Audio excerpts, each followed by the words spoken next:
The desert court was silent as the sentence fell. A proud nobleman, ashamed of his daughter's size and defiance, chose cruelty over kinship. Before the eyes of ranchers and soldiers, he handed her to an Apache warrior, as if she were a burden to be cast away. The crowd sneered, expecting mockery, expecting scorn. But when the warrior met her eyes, something shifted. Where others saw shame, he saw strength. Where her father sought punishment, the Apache found a gift. He took her hand not as captive, but as companion. And as the sun bled across the horizon, she realized exile might be the first taste of freedom, and of a love unlike any she had ever known. Don't forget to like this video and subscribe to the channel so you never miss a ride into the Old West. The jeers of the crowd still echoed in her ears as the horse carried them away from the dust-choked plaza, each sneer and cruel laugh clinging to her skin like burrs. And though her back remained rigid, shoulders square with the pride her father had tried so desperately to crush, Mariana felt the heat of humiliation burning in her chest like a brand pressed deep, a wound far sharper than the shame of her size or the scorn of her kin. She sat stiff in the saddle, her hands clenched around the leather reins as if grasping them tightly enough might hold together the fragments of her dignity. And yet, despite the sting of exile, the Apache warrior beside her did not once glance at her with the eyes of an owner, nor did his silence weigh upon her like chains. It was different, steadier, a quiet that carried no ridicule, no gloating triumph,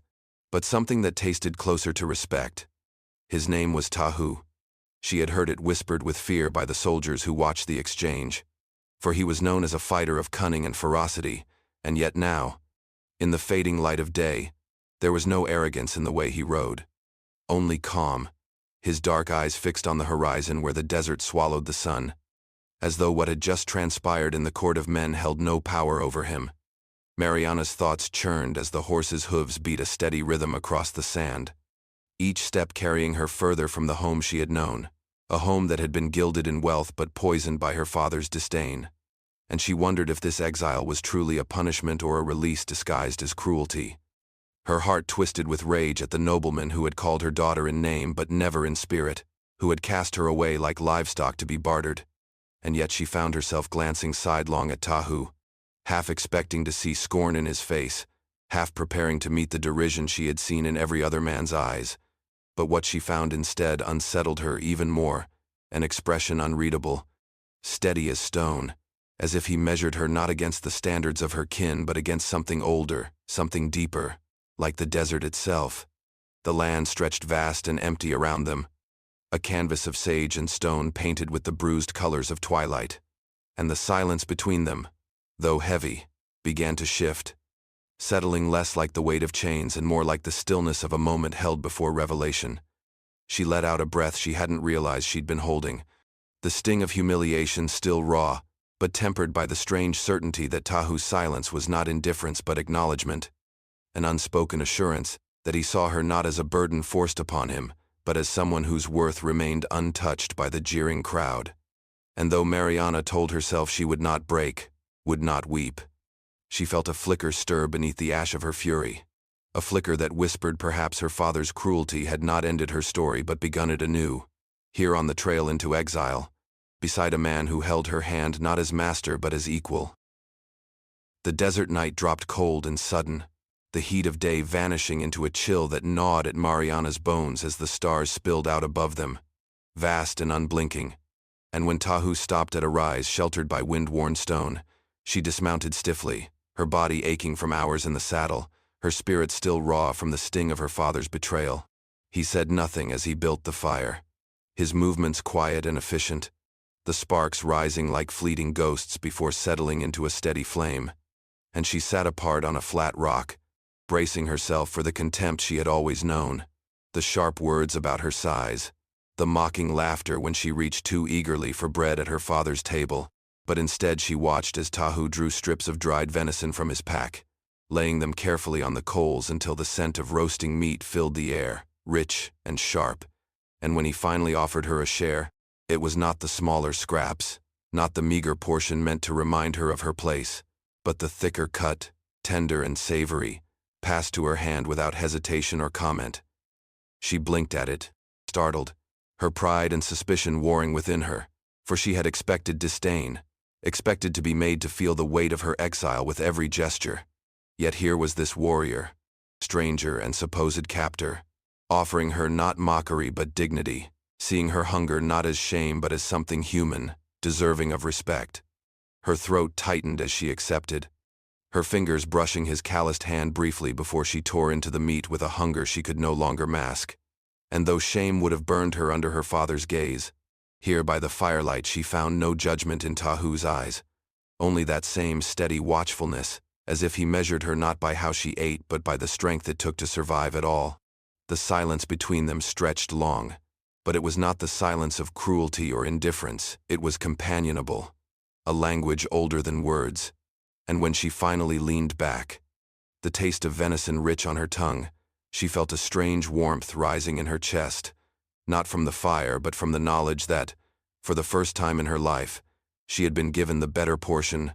not as pity but as respect. The desert wind hissed through the stones, carrying with it the ghosts of the jeering crowd she had left behind. But their voices grew fainter, drowned beneath the crackle of flames and the quiet presence of the man across from her, whose respect was given not through speech but through the simple truth of his actions. Mariana pulled the blanket tighter around her shoulders, staring into the fire as her humiliation ebbed, replaced by a fragile ember of something she had never thought to claim dignity without condition, dignity born not of her father's name or her family's wealth but of being seen, fully and without judgment, by another soul who asked nothing in return. And as the stars wheeled overhead, she realized exile might not strip her, but instead free her to hunger, to eat, to live without shame. The desert stretched endless, a cruel expanse of pale stone and blistering sand that shimmered beneath the merciless eye of the sun, and as Mariana trudged beside the horse, her head bowed against the heat, each breath felt like swallowing fire, her skin burning, her legs heavy as if the very earth sought to drag her down. Sweat slicked her back, her lips cracked until even swallowing hurt, and though pride drove her to keep pace, refusing to ask for aid, the nobleman's daughter soon faltered, stumbling as her vision swam with wavering light, her strength leaking away with each step. When her knees buckled, she braced for the derision she had always known, for the sharp bark of scorn, for the mocking reminder of her weakness, but instead she felt a hand, firm and steady, closing around her arm, catching her before the sand could swallow her whole. Tahu's grip was strong, yet it carried no cruelty, no triumph, only certainty, as if her survival mattered, as if letting her fall were unthinkable. And with quiet efficiency, he lifted her onto the horse, settling her across the saddle with a gentleness that unsettled her more deeply than harshness ever could. She tried to protest, words catching in her dry throat, pride fighting to surface, but the heat smothered her voice, and he said nothing, only adjusted the reins and pressed onward, his calm as vast and unyielding as the land itself, cradled against the leather, her body weak but her mind racing. Mariana stared at him sidelong, baffled by his refusal to wield her weakness as a weapon. Her father would have mocked her, her peers would have jeered, even servants would have smirked at her failure. Yet this warrior treated her stumble not as shame but as simple truth, an obstacle to endure together, nothing more. The horse's steady gait lulled her, and in that strange half-dream of heat and exhaustion she wondered what it meant to be valued for nothing but survival, to have her life regarded as worthy without condition or ridicule, and the thought both comforted and unsettled her, for it tore at the walls she had built around her heart, the armor forged from years of disdain. When at last Tahu guided them beneath the shade of a rocky outcrop, laying water at her lips, the cool liquid stung like balm against her parched throat, and as she drank greedily, he simply watched, patient and still, his eyes unreadable yet absent of judgment, as if her thirst and her frailty were no more shameful than the desert's hunger for the sun. Wiping her mouth with the back of her hand, Mariana met his gaze, expecting to see pity there, but found only recognition, as if in her faltering he saw not weakness but humanity, a truth as simple and inexorable as the desert itself, and she turned away quickly, unsettled by the warmth that stirred in her chest, a warmth more dangerous than thirst or heat, for it whispered that her punishment was not punishment at all, but the slow unveiling of a freedom she had never imagined, that perhaps exile was not an ending, but the harsh beginning of something altogether new. In the settlements where dust clung to every bootstep and whiskey flowed cheap in dim-lit saloons, Mariana's name became a shadow whispered between gulps of ale and the clatter of dice. Her exile a tale retold with sneers, smirks, and the exaggerated tones of men who reveled in another's downfall. Ranchers slapped each other's backs with glee, speaking of the proud nobleman who had cast out his own flesh and blood, their voices dripping with mockery as they painted her as too large, too stubborn, too unfit to remain under the roof of wealth, their laughter echoing as though her humiliation were entertainment purchased at no cost. Yet beneath the jeering, another current swirled, quieter but sharper, whispers of shame that clung to her father's name more tightly than to hers. For though he had tried to rid himself of a daughter he could not break, it was he who had been unmasked before the frontier's harsh eyes, revealed as a man willing to barter blood for pride, to toss kin to strangers rather than reckon with his own weakness, and such cruelty left even hardened men uneasy. In smoky tavern corners, old women murmured that no fortune could wash clean such dishonor, that the blood of his own daughter would haunt him longer than the wealth he sought to preserve, and in the hush of church pews, matrons shook their heads, telling their children that a father who casts away his child cannot expect God to welcome him when his hour comes. Mariana herself did not hear these voices, for she and Tahu passed through towns like shadows, but she saw the way eyes followed them, some wide with curiosity, some narrowed with contempt,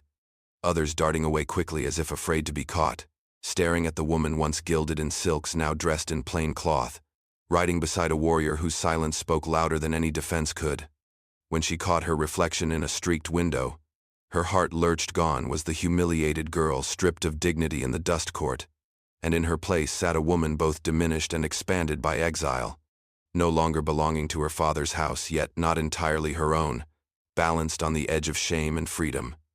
Tahu never spoke of the rumors, never asked her what words might sting most, but in his silence she felt the shield he offered,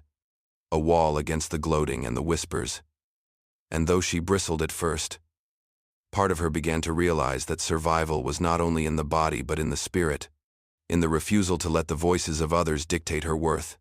In the taverns, her father's cruelty became legend, the tale retold with more relish than truth. Yet every retelling stripped him bare and left her strangely unbroken, for even in disgrace, she carried a dignity he could not steal, dignity that grew in the spaces where mockery could not reach, in the strength of silence beside the man who had not taken her as burden but as something else,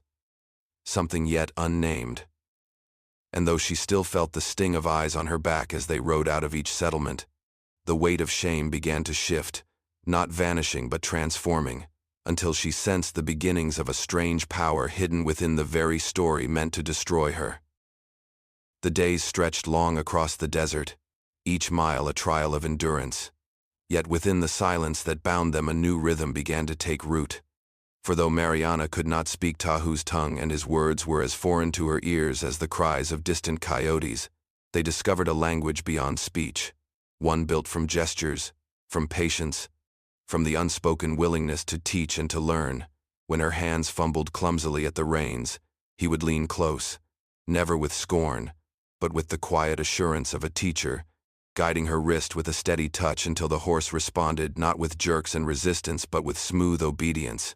And the first time she managed a clean turn, his nod was small, almost imperceptible, yet it carried more weight than any applause she had ever received in her father's hall. When thirst gnawed at them, he would lead her to the hollow of a stone where a thin trickle of water gathered,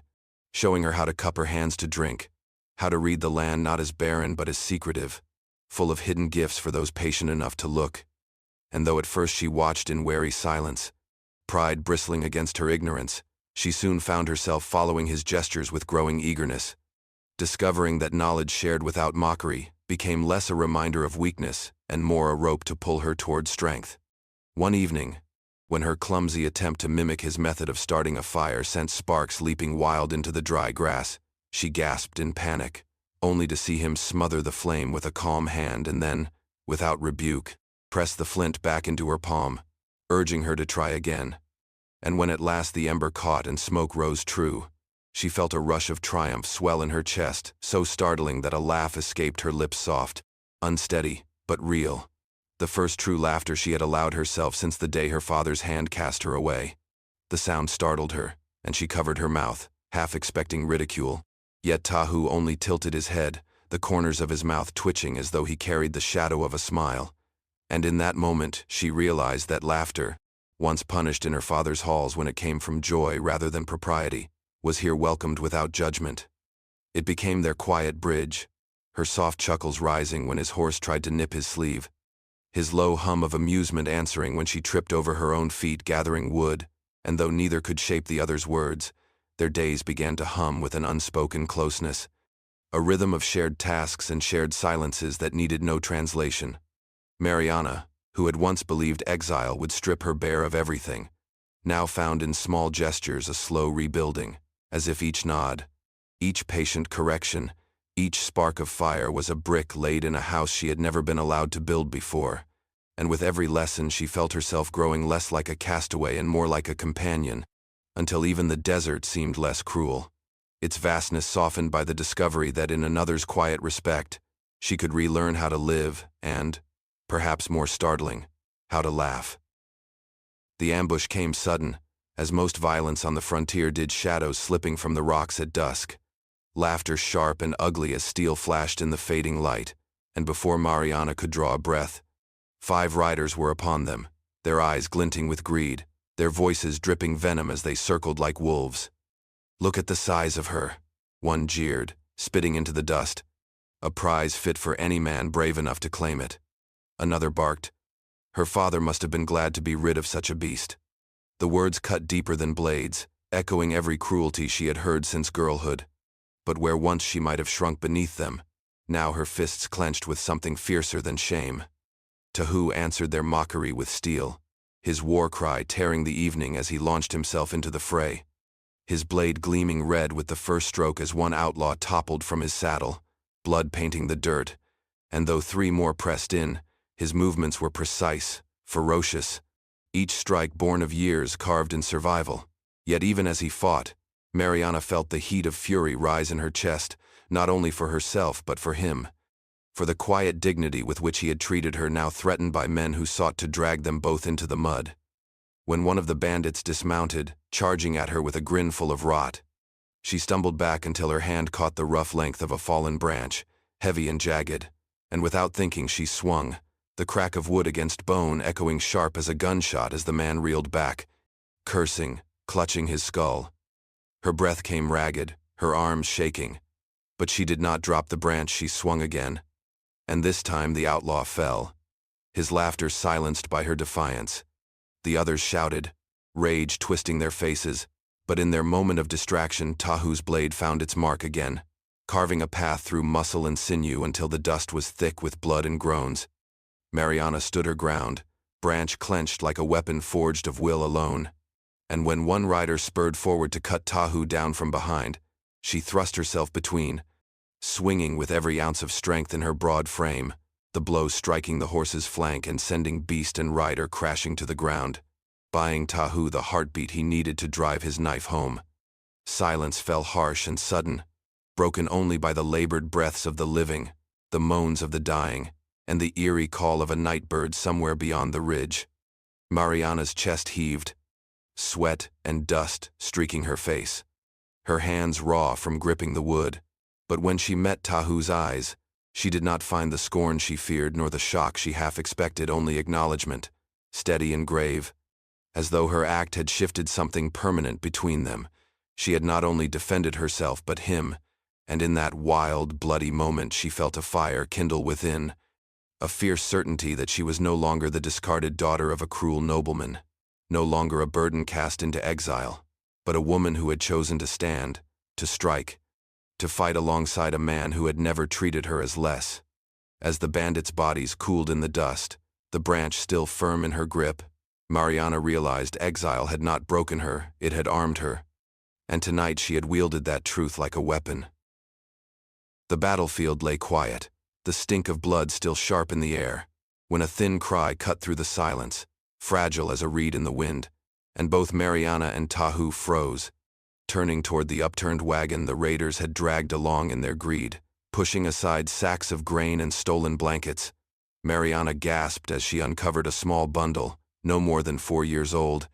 a boy with tangled hair and wide, terrified eyes, his cheeks streaked with dirt and tears, his tiny hands clinging to the rag that covered him. For a heartbeat she could not move, the weight of memory pressing down the humiliation of her father's cruelty, the jeers of men who saw her as unworthy, the loneliness that had gnawed at her since girlhood, and then, without thinking, she reached for him, gathering the trembling child into her arms, cradling him against her broad chest as if she had known him always. He whimpered, then burrowed into her, his small body pressing against her warmth, and something inside her cracked open, raw and undeniable, a rush of instinct that was neither duty nor pity but something fiercer, protection, the kind that would not yield to hunger, nor heat, nor even death. Tahu stood a few paces off, his knife still wet in his hand, his face unreadable, but his eyes lingered on her on the way her massive arms, mocked so often, now became a fortress for the fragile life trembling within them, on the way her proud, wounded face softened as she whispered comfort in a language the child could not understand yet clearly felt, for his crying ebbed beneath her low murmur. He had seen her strength in battle, her defiance against cruelty, but here was another kind of strength. Quieter, and perhaps even greater. The strength to shelter rather than to strike, and it unsettled him more than her branch swings against the outlaws ever could. He sheathed his knife slowly, stepping closer, his voice low as he asked questions in his tongue where the child had come from, whose blood ran in his veins, what family might claim him, but the boy only clung tighter to Mariana, his sobs muffled against her shoulder, and in that silence Tahu saw an answer no words could give. This boy had no one but them now. And though the desert was vast and cruel, the woman beside him had already chosen, her grip fierce and tender alike. She did not glance at Tahu for permission, did not ask if the child could ride with them. She simply held him as if surrendering him were unthinkable, her large frame rocking gently, her voice soft with a lullaby long buried in memory, and in her eyes Tahu saw not the exile forced upon her by a cruel father, not the humiliation whispered in taverns, but a mother's heart revealed, a heart that refused to be silenced or shamed. The firelight caught her face as the boy drifted into exhausted sleep, and for the first time Tahu's gaze softened openly, not only with respect but with something deeper, an acknowledgement that she was not burden but gift, not shame but promise, and as they prepared to leave the ruin of the raid behind, it was not the blood of their enemies that lingered most in Tahu's mind but the image of Mariana's arms, sheltering a child the desert had tried and failed to destroy. The night settled heavy after the day's violence, stars pricked sharp against the velvet dark as the fire crackled low, throwing restless shadows across the sand, and Mariana, with the sleeping boy curled in her lap, felt for the first time in years that silence did not sting. Yet when Tahu spoke, his voice low and halting, it carried the weight of wounds older than the desert stones, words pressed from a man who rarely gave them, and she lifted her gaze to listen as he told her of his past, not in grand sweeps of narrative but in fragments, each shard sharper than the last. He spoke of a dawn broken by gunfire, the white men riding hard into his village, of smoke rising like a black sun as his mother's cries tangled with the roar of rifles, of his father struck down while defending what could not be saved. His hand trembled briefly as he added wood to the flames, his face catching the light, and though he steadied his tone, the fracture remained, a glimpse of the boy he once had been before the world taught him cruelty. He told her of sisters taken, of brothers lost to both bullet and hunger, of the long road of exile that scattered his people like seeds on barren ground, and though the fire crackled loud, she heard in his pauses the unsaid, the loneliness, the ache of having no hearth to return to, no arms to hold him when sleep carried nightmares. Mariana's throat tightened as she studied him across the fire, the proud line of his shoulders bending just slightly under the unseen weight of memory. And in that moment she saw not the fierce warrior who had caught her when she stumbled, nor the man whose silence shielded her from jeers, but a soul hollowed by loss, a soul not unlike her own, for had she not too been cast out by those who should have loved her, mocked by kin and crowd alike until she forgot what it meant to belong. She lowered her gaze to the boy in her arms, his breath warm against her chest, and felt a shiver run through her, not from the desert's chill, but from the recognition that exile had carved them both, shaping wounds into armor, loneliness into endurance. When her eyes lifted back to Tahu's, she found him watching her, not seeking pity but understanding, and she nodded once, slowly, the gesture carrying more truth than words. Could I know this pain, too? You are not alone in it, and something in his gaze shifted, the distance narrowing, not with touch but with trust, fragile and immense. The firelight painted his scars in gold, and she realized with startling clarity that their solitude, once cages, now formed a bridge between them, shared ground upon which something unexpected might grow. The wind sighed low through the stones, carrying the scent of smoke and sage, and as the boy stirred and nestled closer, Mariana let her own silence stretch, not empty but full, a silence that answered his confession with the promise that pain, once divided, could become the soil for something greater than grief. In the shaded courtyards of his estate, where fountains trickled and silk banners hung heavy in the dry wind, Don Esteban paced with a restlessness that no wealth could soothe, for word had reached him on the tongues of merchants and travelers his daughter, the daughter he had cast off in a spectacle meant to cement his power, had not withered in exile as he so arrogantly decreed, but lived, and more than lived, she was thriving. The whispers came like sand slipping through cracks, impossible to stop, each tale reshaping her from the burden he had declared into something far more dangerous, a symbol. In taverns men muttered that she had not been broken but reborn, standing tall beside the Apache warrior who had accepted her hand not in scorn but in strength, and even among his own allies, the nobleman began to catch sideways glances, murmurs behind painted fans, and the careful looks of soldiers who wondered if his cruelty had exposed weakness rather than command.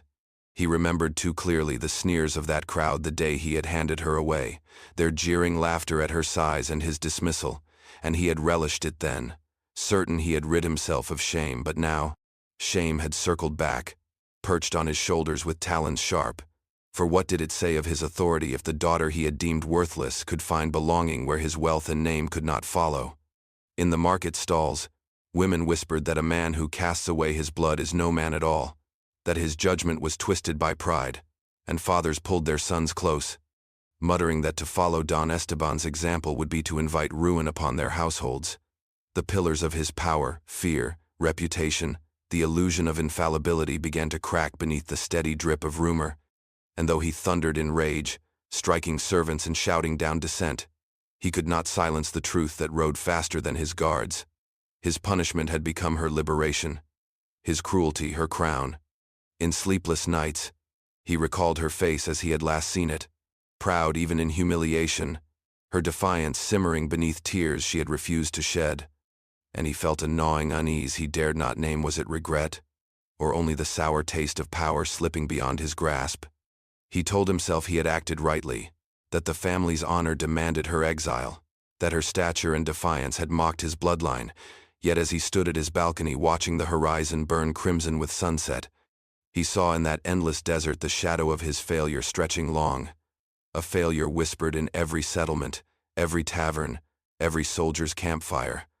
Don Esteban clenched the rail until his knuckles whitened, but he could not still the truth beating in his chest. He had cast her into the wilderness as punishment, and in doing so, he had carved the stone upon which her freedom and his undoing was now built. Morning spilled gently into the canyon, painting the red stone walls in hues of amber and rose, the air cool and still as if the desert itself held its breath. And there Mariana stood, no longer the trembling daughter cast out beneath jeers,